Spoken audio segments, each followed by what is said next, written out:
toss it around. Devour. We're here with Sito, the most famous chef, and he is the Singapore Tourist Bureau in one person.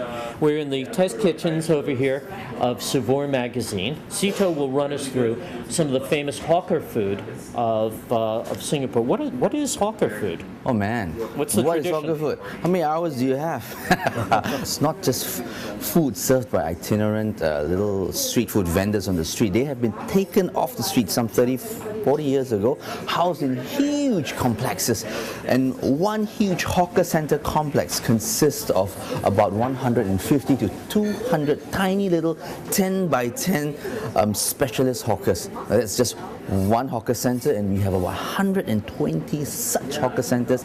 I'm here with Francis, one of the top Singapore seafood chefs in Singapore, and we're going to make for you today Singapore's national seafood dish, and that's chili crabs. This dish was created in Singapore some 60 years ago, in the 50s actually, by a lady who sold seafood at the seashore. She got really bored of the boiled crabs and garlic crab. She was steaming and frying, and then somebody decided, hey, why don't we spice things up? So she began throwing a bit of tomato paste and chili paste and began stirring that with crabs, meat crabs. In Singapore we get our crabs from Indonesia and Vietnam, and the best crabs we use are from Sri Lanka. They are meaty bodies. They're like Arnold, imagine Arnold, So this process takes quite a while.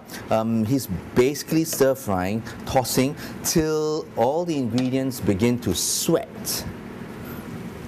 Cashew nuts. Now? Yeah. This guy is a stickler for profession. He wouldn't even shortcut this for TV. You should get a sauce looking like this. Where all the oils are coming up, they're sweating. And everything that you see in there is actually in there. They have been properly rested. They had a good night's sleep, so they are very energetic. They are very spicy. Okay, the chili crab jacuzzi is ready for the crabs now. Does each hawker? This started out in it was the tradition to take over old parking lots and. That's right. That's little back alley lanes. Right. Yeah. And Singapore being so sanitary and everything and so health conscious, they brought them indoors. Do each of them have one specialty, or do they make like 6 or 7 different dishes? 6, or sometimes the really good hawkers just sell one dish. For example, char kway teow, fried noodle dish.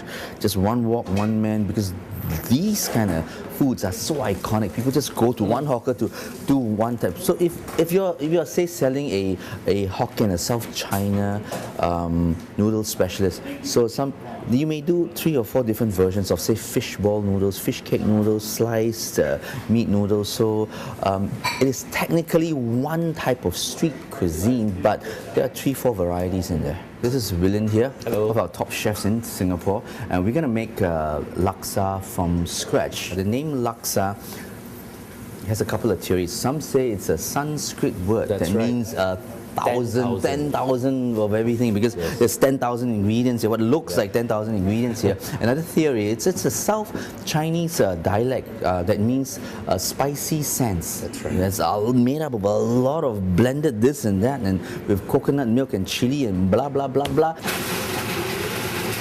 That's when I suppose somebody came up with the name laksa, spicy sands, 10,000 spicy sands. All of you who've ever had a laksa down in Southeast Asia or in Singapore, it comes in a little bowl, and it's white rice, thick white rice noodles, kind of like udon, but not quite. It's much riceier. It's not so gummy, and it's swimming or floating in this. It's all soaked in this pot of curry-like broth, which is actually laksa curry.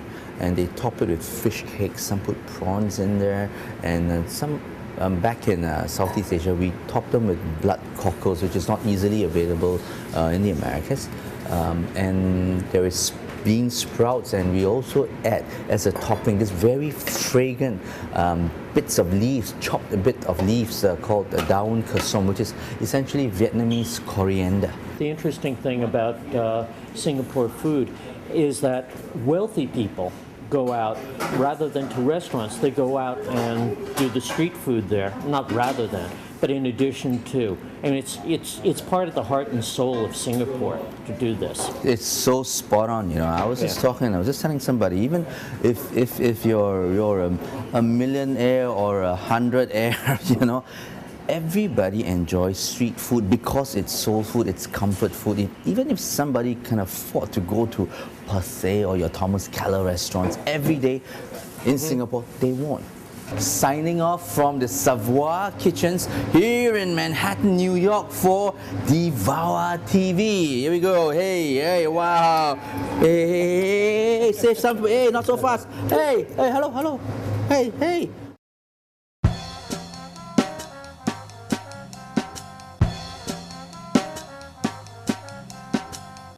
Let's talk about this place where we are. Humongous, right? Huge. What is this? 40 million square feet? What is 500? Vocabulary. This place is meant to bring the thunder. There you go. I mean, this is something I'm very excited about. When I was hearing the hype and the pre-hype, I told you earlier, like I was running in between meetings and had to stop in here, which is unheard of for me outside of like getting an autograph from a washed up New York jet. Tell me what this is going to me. This is exciting because I see this as something maybe I need to. We need to talk about that. It's a playground, right? I look at this as a sandbox. Well, at 500 square feet, it's not much bigger than the majority sandbox. But I do feel like, you know, I just feel this energy in here. Like, okay, we're gonna mix shit up in here. This little 500 square feet or whatever could legitimately change everything. Well, I'm very ambitious. But really, I need to have you more in my life to help me expand. But I honestly think, you know, any wine bar that uses trapper keepers to, you know, display the list. But forget about all the coolness and the t-shirts and this amazing stuff you're doing here. This is a playground for you, isn't it? Any comparison? Don't you have complete freedom here? Well, I would dare say, as an owner, I have complete freedom. Right. Right? You know, yes, I'm responsible to my investors and forget about that. Yes, correct, but to your demo, right? I mean, like, won't these four walls give you a little bit more room than the other two lists? I mean, Hearth has a lot of room, but can't you really get funky here?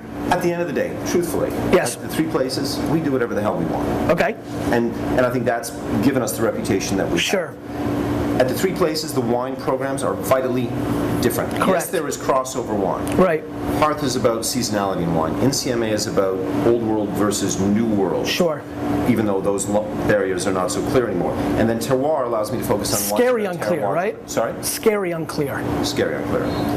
But yes, you're right to the extent that in these 500 square feet, because it is so small, because I only have 3 staff members, because my rent is cheap, I'm paying under $30 a square foot, that I can screw this up and still not lose the house. Right. That this is relatively light on its feet. The cost of opening that door every day at 5 o'clock is minimal. So I can push the envelope on what we're doing wine-wise as hard as I want. And I'm not going to screw it up. And one of my salesmen pointed this out a few weeks ago, that 10 years ago when I was at Gramercy Tavern, people used to walk in, sit at the bar and say, okay, I want a Chardonnay by the glass, or I want a Merlot by the glass, or I want a Cabernet by the glass.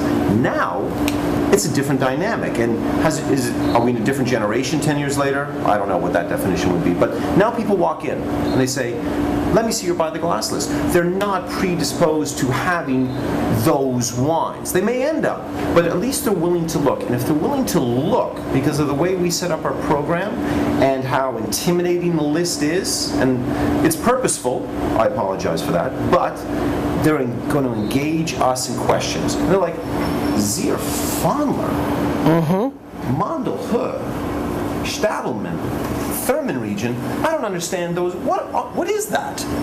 And then you have the conversation. And once you have the conversation, you're in the game. All bets are off.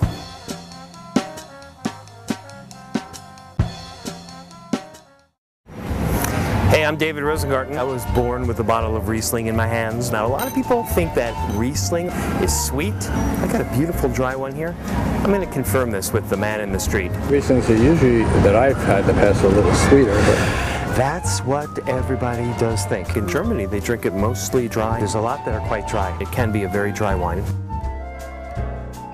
It's brilliantly dry. Does that mean it's dry? Dry. Dry.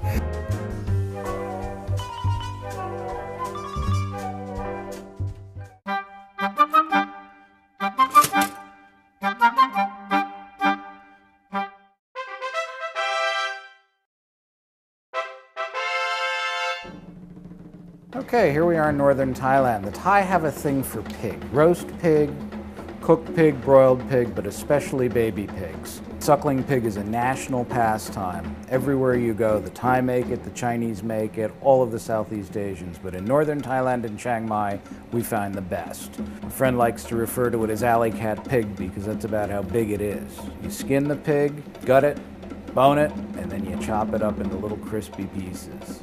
It's a lot of work and absolutely delicious, but you gotta eat it fresh. Once it cools off, it's no good. Whether you're on the side of the road or in a high-class restaurant, Thai roast pig is fantastic. This one here is done with ginger and garlic on the inside and spring onion, chopped into little pieces, presented on a beautiful bed of lettuce. We have a squid side dish to go with that. Even the face is used.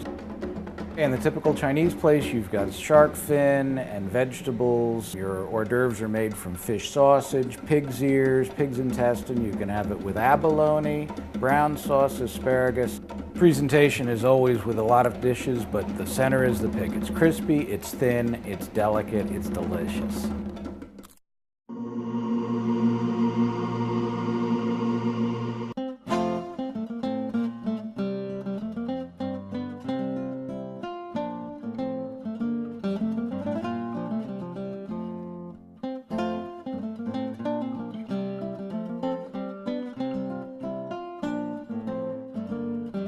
Hi, my name is Paul. I'm the owner and main brewer of the Long Island Meadery.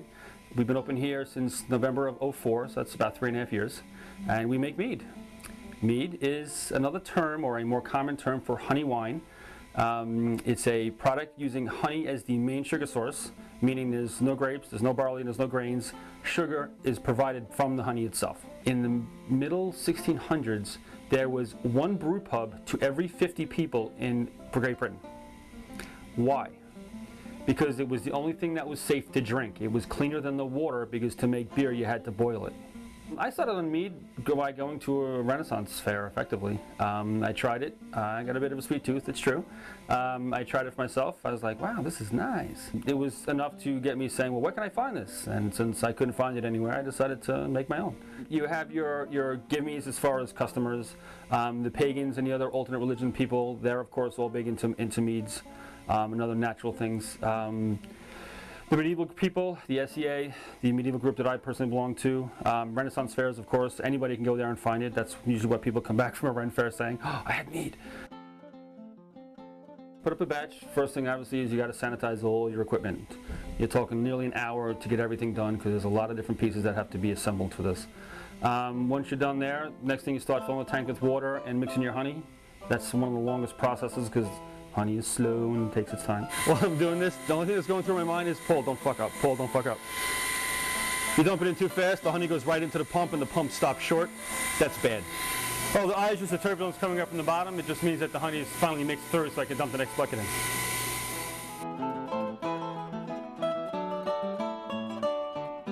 My recipes have been established, so I know, okay, I need 6 buckets for this, I need 100 pounds for this. You get your ingredients together, you can mix them in.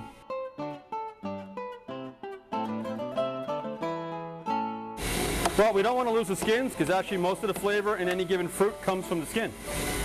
But we want to get the sugar out because we need that sugar content to make alcohol. Check your final sugar level, get it to where it needs to be depending on the recipe, and then you can add the yeast and ferment it. I then throw an air pump on there and I aerate it for 24 hours to help reproduction of the yeast itself. After that, it's just straight fermentation. That will run 3 to 6 months depending on the recipe, at which point it's usually just bottled and ready for sale. This is Paul Holm making mead, only on Devour.tv.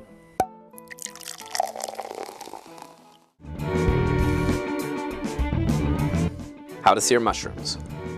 Thyme, butter, shallot, mushrooms, salt, oil, pepper. First, clean your mushrooms with a towel, not by dunking them underwater. That washes all the flavor out of the mushrooms. Now slice them up. Put your pan on high heat.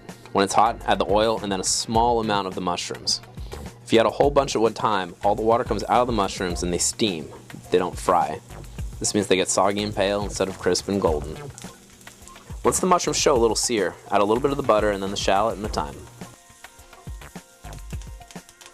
Once this is cooked for a minute or so, season with salt and pepper.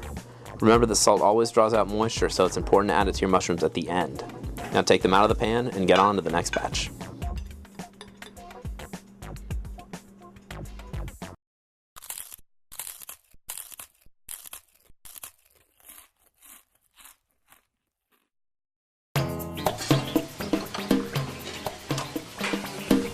One time I wound up in a certain amount of trouble with the head chef of a restaurant I was working at, the Danube restaurant, which was a David Bouley, presently is a David Bouley restaurant, Austrian. We began to bring in a lot of whole animals and were interested in breaking those animals down. So we began to bring down whole lambs and whole pigs from Vermont and various other locations, and eventually we developed a separate facility from the Danube to handle all the carcasses. And it was my job in the middle afternoon to cross Duane Street from the actual restaurant and go over to the kind of meat holding facility and pick out the carcasses that I wanted to work with that day, and then return them to the restaurant like a sack or something. I would just kind of sling these carcasses over my shoulder so I could be seen, walking across the street in midday with 2 pigs and a lamb hanging off my back, which I thought really showed my my oneness with the product. And this went on for a number of weeks, and slowly but surely all the people that lived in the neighborhood got unpleasantly familiar with seeing the midday transfer of these animals, and so they began to call the restaurant.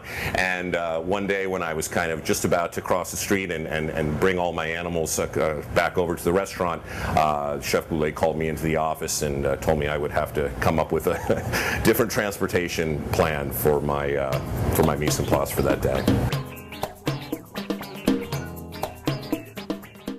Hi, I'm Philippe Nolan with Devour TV's Top 50 Dishes, and today we're in NoHo at the very romantic Il Buco, where Cavolo Nero, the black kale salad, is the dish to order, and we just might eat it with our fingers.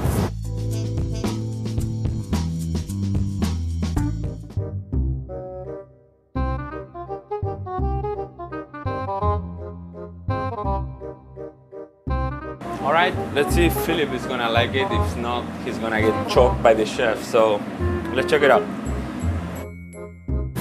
All right, chef. Kale. Ignacio, kale. Que bueno. This looks amazing. The secret is that the kale is fresh. You have to be really fresh. They always start turning bitter. So you have the black kale, which is raw, then the croutons, the Parmesan cheese, and in the dressing you see little pieces of anchovy. Little pieces of garlic as well.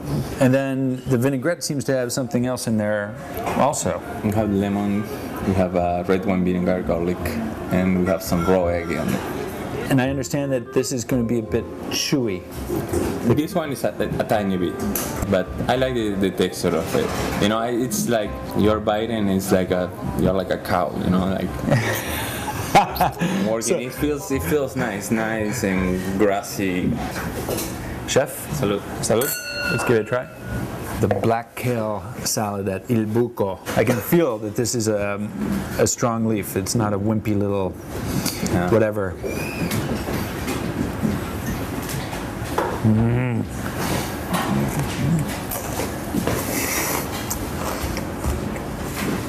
It's also good to encourage people. It's a good salad to eat it with your fingers too. It's definitely chewy. This is so good. What I like about it is you can taste how green this leaf is. No, there's like a depth. There's almost an earthiness to the leaf. I mean, it's full of flavor right up front with this wonderful dressing. But the thing that really strikes me is the texture. Is it okay if I do it with my fingers? Go with the fingers. Here we go. I hope everyone Is this- it will be eating with it. With their fingers? With their hands? Look at this leaf.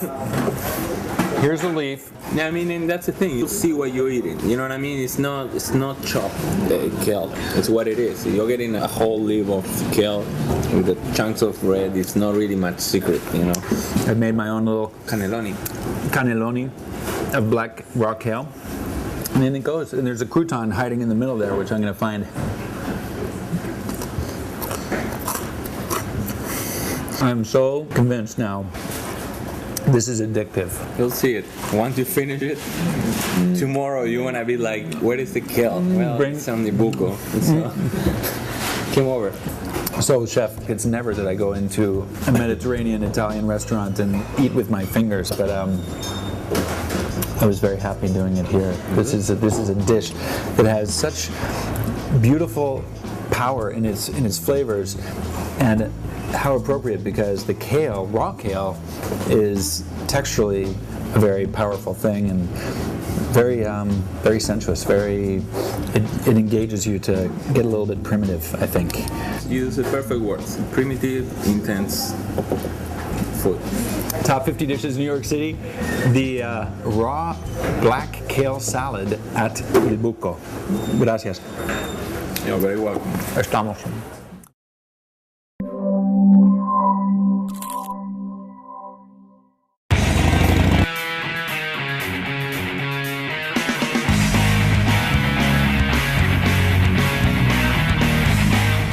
Hey, gross. What does terroir mean?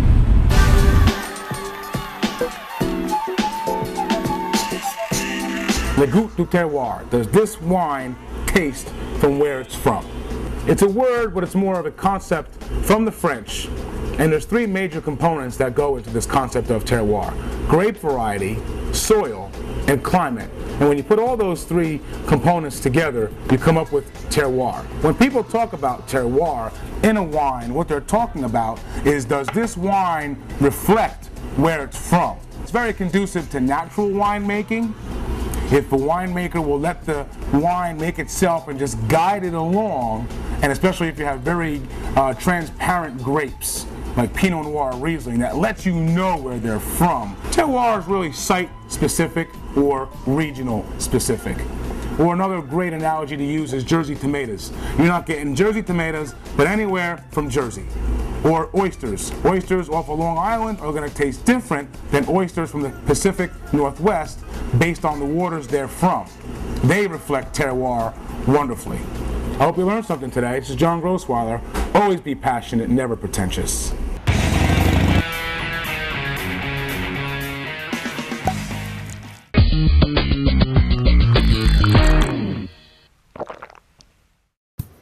Dessert cocktails.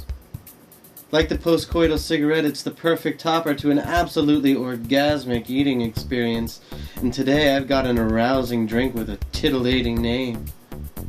The Slippery Nipple. This one's a piece of cake. All you need is Irish cream liqueur, butterscotch schnapps, a rocks glass and some ice if you're making a cocktail, or a shot glass if you're just gonna shoot it down. Easy as muff pie, just pour your liqueurs over ice and start lapping it up. Sticky and sweet like a slippery tea. Body shots, anyone?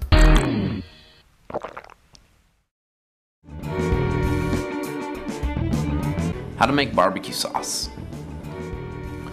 Salt, pepper, oil, vinegar, tomato, onion, sugar, thyme, garlic. Dice up your onion and garlic and then add it to your hot pot with a little bit of oil.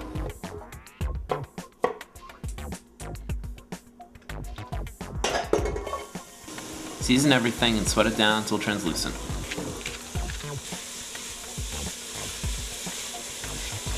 At this point, add your vinegar and sugar. You can use any kind of vinegar and any kind of sugar, though my favorites are cider vinegar and brown sugar. The amounts are up to you too. If you want it extra tangy and sweet, add more of each. Just try to keep a good balance of the sweet and the sour. This barbecue sauce is definitely on the mild side of the barbecue spectrum. Now you can add some thyme and let your sweet and sour liquid reduce. Once it's come down a little bit, Let it cook for an hour or so, pull out the thyme, and run the whole thing through the blender. No need to strain.